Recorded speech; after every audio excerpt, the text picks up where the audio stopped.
to solve this task, first we'll build the main function. We'll declare two integer variables I and n. We need to print the values in the iterative loop to have a better experience with the user, and n will be the dimension of array. We'll say to the user to give the array elements.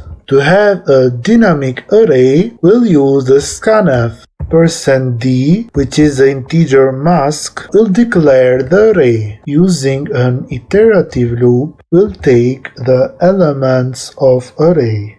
I equals 0, I is lower than n, I plus plus. Printf element %d, that will be first, second, etc. is, and here we'll map the I variable. Array start from 0, but the user knows it's at the first element. That's why we're adding 1. Will be called the void function reverse array.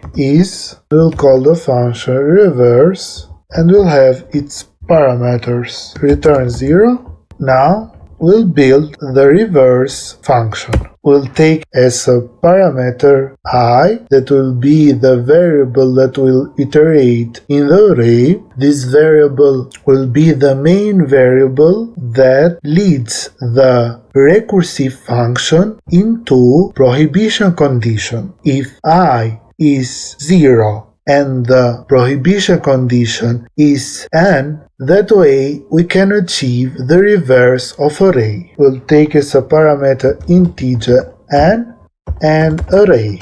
For the reversion of array, the prohibition condition will be I equal to n. So if I will be equal to n, the recursive function will end. Else, we'll call recursive function with the values I plus 1, so we have to put I 0 and to increase it with 1 to lead to the prohibition condition. If we want to print the array in its order, from 0 to increase order, then I should be 5, and the prohibition condition would be 0.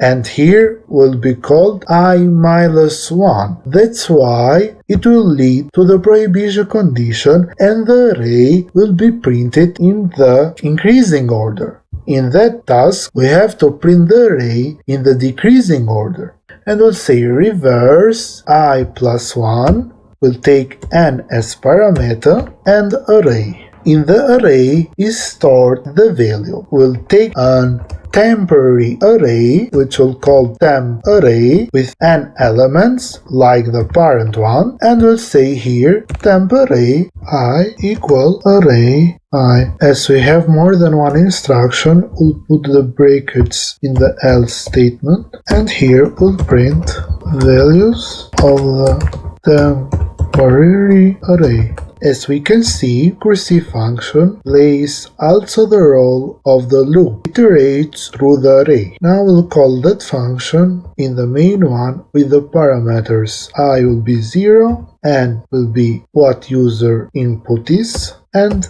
array. Now we'll execute the following program. As you can see, we have forgotten a semicolon here, and also in the return 0 a semicolon. We'll compile. We'll give 5 array elements and put random values. Values of the temporary array are 5, 4, 3, 2, 1. The user inputted 1, 2, 3, 4, 5.